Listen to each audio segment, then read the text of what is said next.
It's a rainy day, it's a rainy day. It's raining outside and we can't go out and play. Why do we need the rain anyway? So, we know we need rain for lots of different things. I mean, the song goes on. I can't remember all of it because it was on when I was Sesame Street when I was a kid.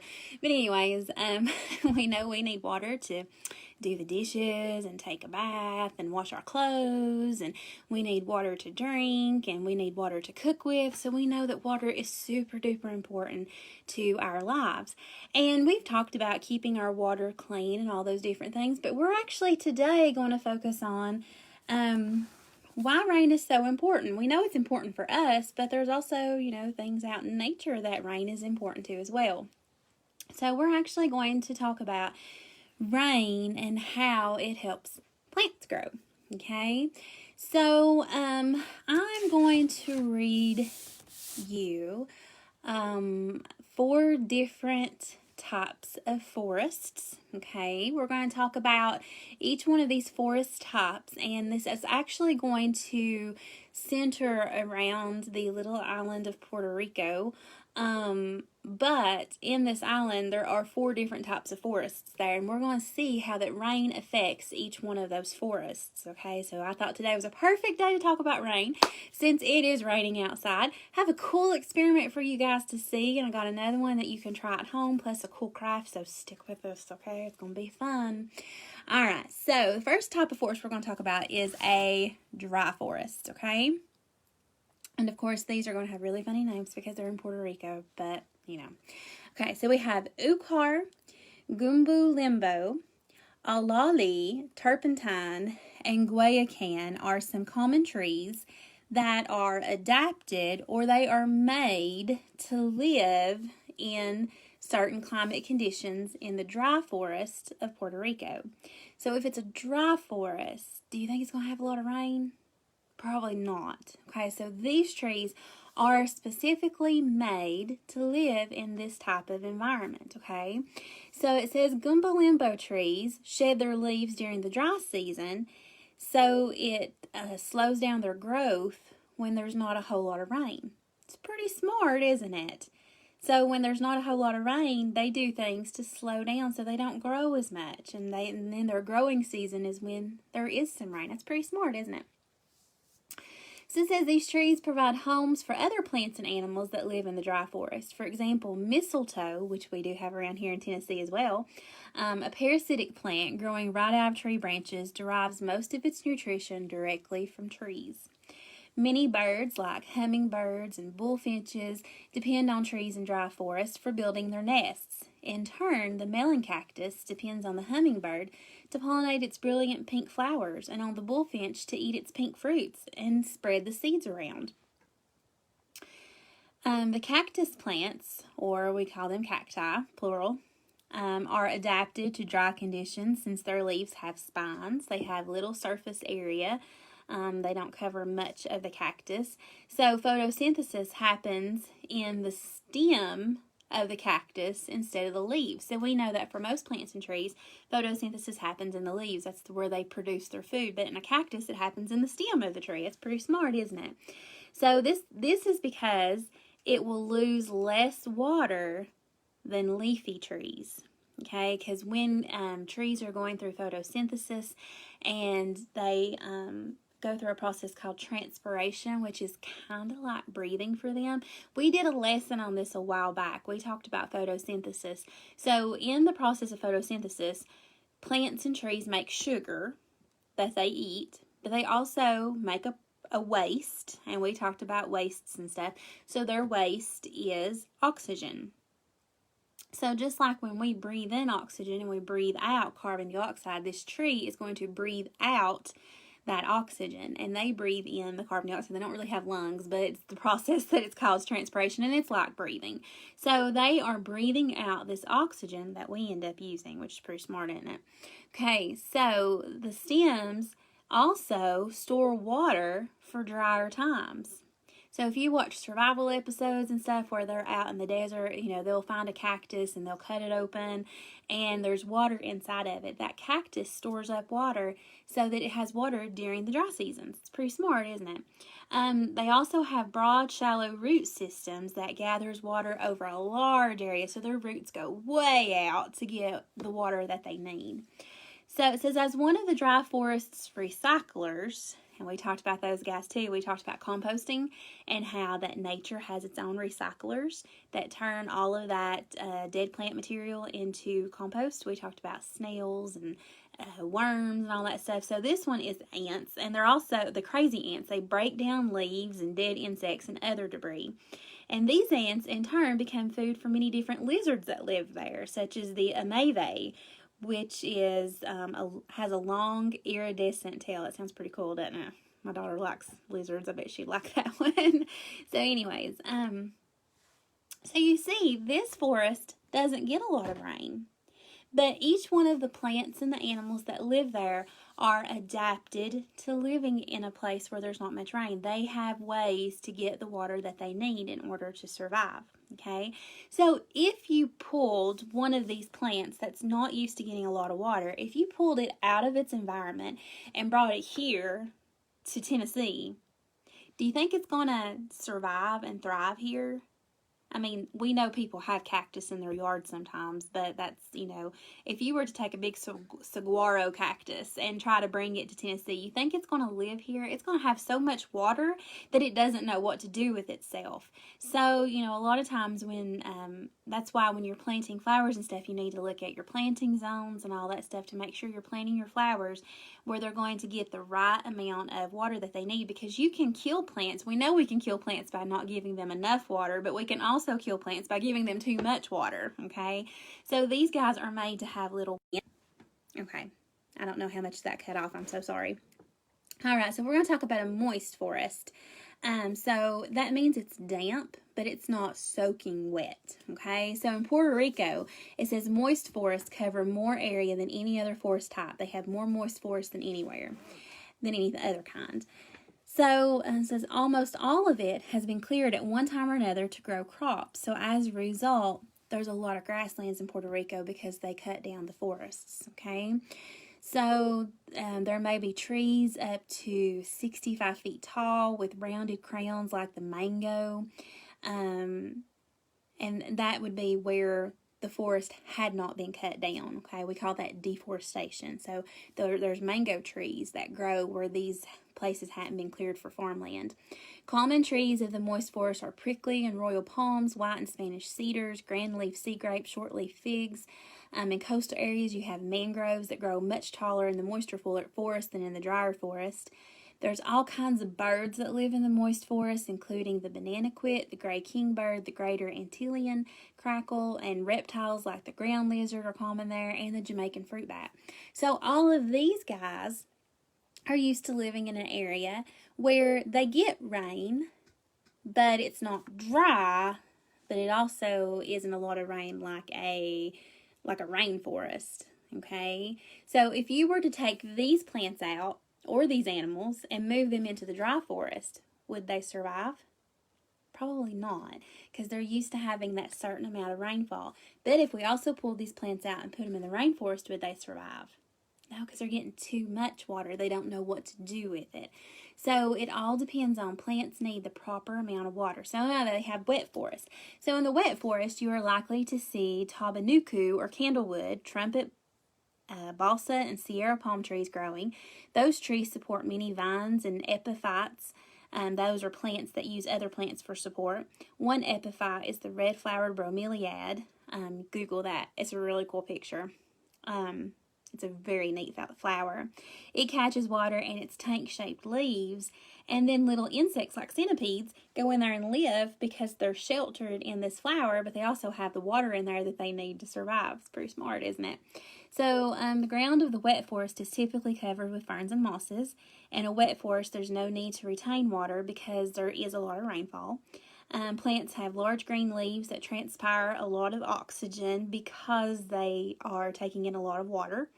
And so in addition, many plants are evergreens, So they keep their leaves. That's what evergreen means, or you may call them conifers or whatever, but it's your pine trees and cedar trees that never completely lose all of their needles. They lose them so much at a time, but never all at once, like our deciduous trees.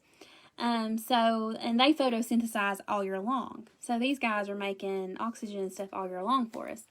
Birds of the wet forest include the Puerto Rican tanager, hawks, owls, pigeons, quail, dove, and the endangered Puerto Rican parrot, which says is a beautiful green, blue, and red bird that's about 1 foot long. That's a pretty big bird, isn't it? However, fewer birds are in the wet than in the dry forest because large lizard and frog populations in the wet forest compete for the insect food. Okay, so you're not going to find as many birds because there's more lizards and frogs living in these wet forests, and they're eating the insects too. So, we talked in one video, I can't remember which day it was, I think it was sometime last week, we talked about when you upset a food chain, that creates maybe more competition for one type of food. So that's what's happening here. There's more competition for the insects because the birds want them and the lizards want them and the frogs want them. So you're not going to see as many birds here because there is competition for those insects. So Puerto Rico is famous for its coqui or tree frogs, most of which live in the wet forest and climb trees for food and shelter. So these guys are used to quite a bit of rain. Could you pull these guys out and let them live in the dry forest? No, absolutely not, because there's not enough rain for them to survive. They're used to having, some of these animals probably need to have wet, moist skin. So could we pull them out and put them in the rainforest? Maybe, possibly, but still, remember we said we can kill plants by giving them too much water. So we have that too, okay? So they might be able to survive, but then again, they may not because there's too much, because the next one we're going to talk about is a rainforest. So within the wet forest are several types of rainforests, okay? And so it varies based on the elevation. So if it's below 2,000 feet, the lower mountain rainforest has tabanuku trees that have spreading crowns that create kind of a dark environment. The tabanuku tree trunks are clear of branches for more than half of the tree's height. All of the branches are at the top of the tree. That creates an open midsection in the forest. So on the forest floor, there's ferns and lots of flowers and plants. Some things that scientists haven't even got in there and botanists haven't even got in there and discovered yet. So when you get above 2,000 feet, the rainforest is dominated by Colorado trees, which are short, gnarled, and twisted. And when they grow old, these trees develop cavities or holes inside of them that birds and insects can live in. So the upper rainforest has Sierra palm trees too. On the trees and floor of this forest grow fern and mosses and red-flowered bromeliad. And with rainfall every day, the rainforest at the highest elevation has lots of vines and bromeliads and different things like that, okay? So these guys get rain almost every day. Can we take these guys and put them in a dry forest and them live? Absolutely not. They would die because they need a lot of rain. These guys are used to having a lot of rain. So we could not put them in a dry forest, okay? Could I even put these things that grow in a rainforest into the moist forest? Probably not. They might adapt and survive, but they have to have a lot of rain. And so could we put them in the wet forest? Maybe, but they still have to have a lot of rain. Sometimes things can adapt. Plants and animals can adapt, but usually they have to be wherever it was that they were made to live in, okay? So that's why you might hear a lot of people who work in the parks and stuff around here, park rangers and botanists and foresters and all that stuff. You're going to hear a lot of those people talk about invasive plants and native plants. Native plants and trees and native animals are all animals that belong here in East Tennessee. They were adapted to live here. God made them so that they had everything that they needed here to live, okay? So if you took a black bear out of Tennessee and sent it to New Mexico where there's a desert, is that black bear going to live in New Mexico? Absolutely not. It's not going to live. It's not used to living in a desert, okay? So, could we take some of our plants and trees here and send them to the Arctic for them to live? No, it's too cold up there. Okay, so there's a lot of things that affects the growth of a tree or a plant or animals. You have to have the right amount of rainfall. You have to have the right temperature. You have to have the right landscape. You know, some animals are used to having mountainous areas, and lots of animals have to have a large roaming area so that they can hunt and graze and different things. Okay, so sorry about that. So all animals have a certain place where they're supposed to be, their native land. Okay, so now what happens when we bring in invasives? Well, a lot of times when an invasive means a plant that doesn't belong here, like kudzu. Okay, kudzu didn't belong here. But why is kudzu thriving so well? Well, actually, the kudzu, whichever it came from, China or Japan, I can't remember off the top of my head. I want to think Japan. But anyways, our climates are not that much different. So, climate-wise, the kudzu, you know, thrives very well here. How well we know that, because most of our mountains are covered in kudzu now, aren't they? So, the climate-wise and rainfall-wise, you know, it's equal. But we have nothing here that eats kudzu. Okay? There's no natural predator, I guess you could say, even though plants don't have predators, but there's no consumer, I guess is the word I need to use. There's no natural consumer of kudzu that is here to eat it, to keep it down. Okay, that's why it has spread so quickly. So that's the harm of introducing an invasive into an area. There's sometimes, you know, invasive animals, there's no natural predators to eat it, to keep the numbers down. There may not be any consumers that will eat the plants and trees to keep it from spreading. So not only that, but then you have to worry about too, you know, will they survive where you've planted them, because do they have the right amount of rainfall? Do they have the right temperature? Okay, so rainfall is very important for your plants. So I know a lot of people have been planting their gardens and stuff, and you know, unfortunately this weekend we had to replant our garden. We had planted ours back right before all that rain happened and the floods and stuff. So our seeds didn't come up. They got too much rain and they didn't come up. And they may have even got washed away. We're not even sure. But anyways, we replanted this weekend. I'm hoping all this rain that's come this week will not make us have to replant again. But anyways, so when you're planting your seeds and your flowers and your trees, look and make sure that they are suited to living in the area where you live in and the rainfall that you receive, okay? Because it does matter, all right? And just a little fun fact, you know, I don't know who I heard say this. It might have even been when I was teaching school, but it was something about the Great Smoky Mountains being a temperate rainforest. We're not a tropical rainforest. We don't have the hot weather, but temperate means not too hot, not too cold, but we almost get enough rainfall in a year to be considered a rainforest. Some years we do have enough, and some years we do fall short, but we're right there at enough to be considered a rainforest. That's pretty cool. And you think about it, it does rain quite a bit here. It doesn't rain every day, but like, you know, today we've had a lot of rain. And then I know a couple of weeks ago, you know, we had a lot of rain in just a couple of days and lots of flooding and stuff. So that's something cool to consider too, isn't it? All right. So, if you want to see different forest types too, as things start to open back up, if you wanted to go and see different types of forest, you could visit Panther Creek State Park over in Hamblin County, and this would be a great thing to do. You can social distance and, you know, not have to worry about being around people. But they have, on one of their trails, you go through 3 different types of forest. The first forest is more like an all evergreen forest, so it is drier there. Then you go into a mixed forest, which is mixed with evergreens and deciduous, and it's a little bit wetter. And then you end at an all deciduous forest where it is a lot wetter, okay? And so it takes you through there. You'll see the difference in the other plants and stuff that's growing there. You'll see the difference in the types of animals that you see and the animal activity that you see. So that would be a good little field trip as things start to open back up. And that's something that you can do and still, you know, if you feel you need to social distance, that's an activity that you can do and still do that and feel safe, okay? So, fun experiment time. All right, I have a jar of water, Okay. I am going to, because we're going to watch it rain. Okay, and I'm going to tell you another one that you could do at home too, but I knew by the time I got done talking about all this stuff that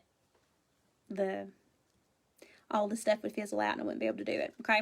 All right. So I have this jar of water. If you can see here, this will be like the other experiment I talk about. You can see this right here, all these little dots and stuff. You can do one that's going to illustrate the water cycle. When I put this water in here, this jar was really cold, but when I put the water in, I put in warm water. It wasn't boiling hot, but it was warm from my tap.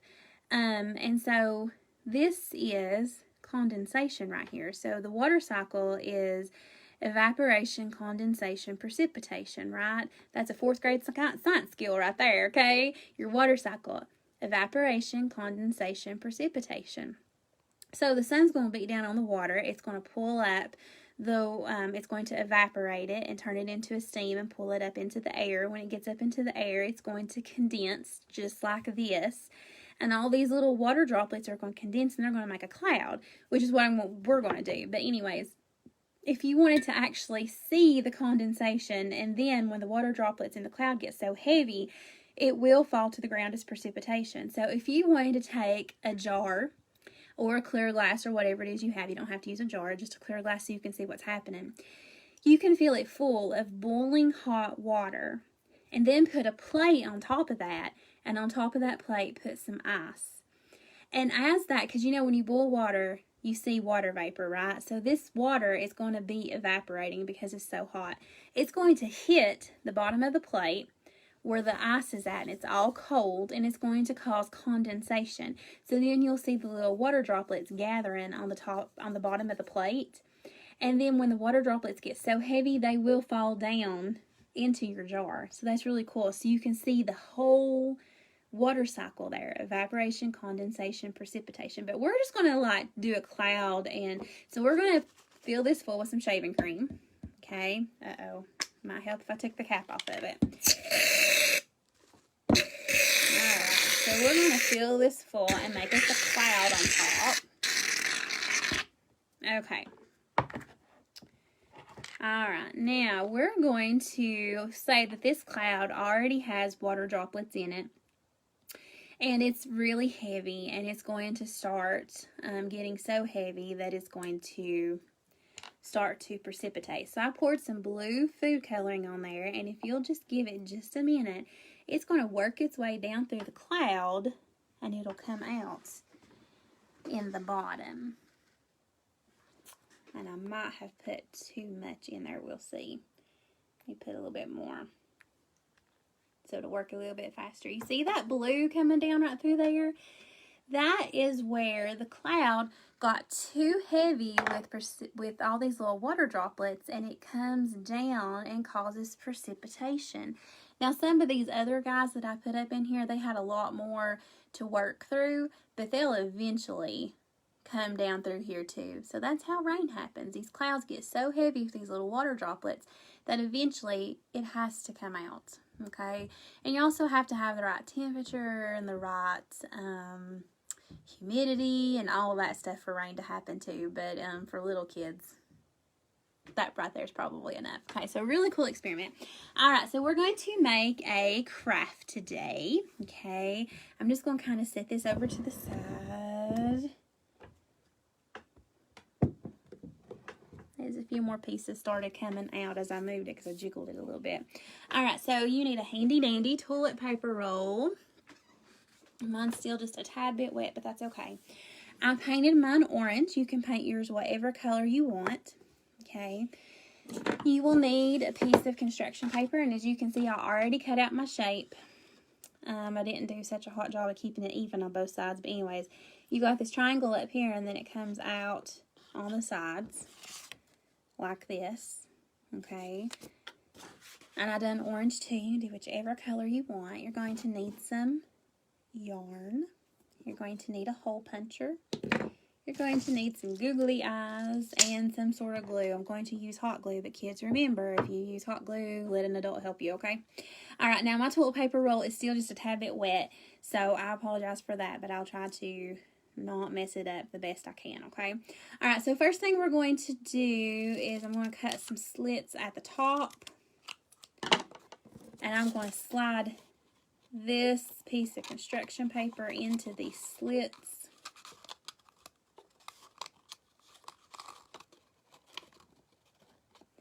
Do you know what we're making? Can you guess yet? Can you? It's going to be a squid. That's the top of the squid's head. That kind of bothers me right there. I'm going to even that up a little bit. All right, there we go. That looks a little better. Okay.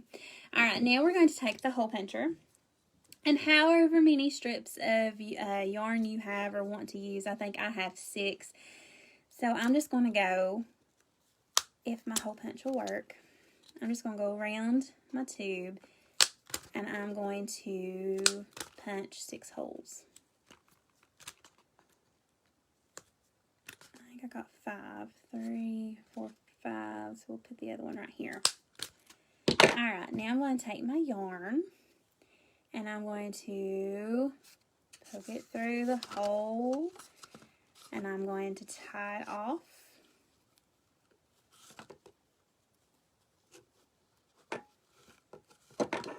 And I'm making little tentacles for my squid. Okay, so let me finish doing that real quick.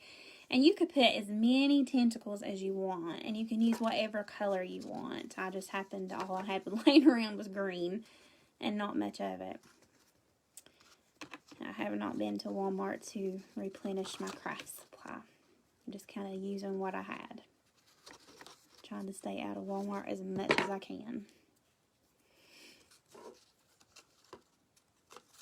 Okay.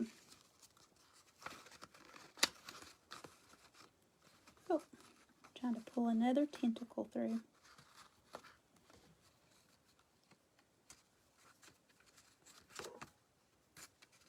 So for your kindergartners or fixing to go into kindergarten, this would be a great fine motor activity. Stringing things through the hole and practicing tying. My hole puncher did not do such a hot job right here. You could count the number of holes that you punched. You could make the number after you counted it. You could count the strings again as you put them in. That builds one-to-one correspondence. You could talk about the color that you painted your squid. If you have kids that have already been through kindergarten and stuff, you could write the word whatever color, like, you know, orange, and see if they can identify the word, because that is a high frequency word, or word wall word, or fry word, or whatever people call it. But anyways, I always just call it a high frequency. So anyways, helping them tie is great fine motor, and it helps too because it's like the first step to tying a shoe. You could write, like I did 6, you could write the word 6 because number words are also high frequency words, and see if they can identify the word 6. So you could do that with the color green. So you do some kindergarten readiness skills when you're doing crafts, absolutely. Okay. Alright. So we're going to get us some googly eyes. If you have preschoolers, make sure that they can point to their eyes and know their eyes. Maybe even have them tell you the difference between their eyes and these googly eyes. They can identify what color their eyes are, the shape of their eyes. Their eyes are not exactly circles like these guys are. Their eyes are not going to be black and white like these. They have color to theirs, blue or green or brown.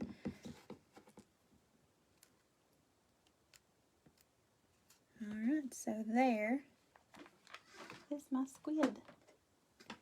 A great rainy day project. There's all kinds of cool stuff, and you can do these cool experiments with your kids today too. You can see where my rain is still falling right there, coming down. It's fixing to break through on some of the other sides too, but anyways, it's time to wrap up our video today. So I hope you enjoyed the experiment. I hope you try it. I hope you enjoyed our craft. If you come up with any other kind of cool crafts to do on this rainy day, we would love to see pictures. There's all kinds of cool things you can do with toilet paper rolls. And you just send it to us on our Facebook Messenger, or you can email us at kccbdirector@gmail.com. We'd love to see what you guys are doing, especially on these rainy days when you're stuck inside and can't get out and play, really. Unless you're like my child and get out and play in the rain anyways, in the mud. That's what she likes to do. But anyways, so I hope you all have a good day, good rest of the day today. Stay safe, stay well. We will see you guys on Thursday. Miss Greta will be with you tomorrow, and I'll talk to you later. Bye.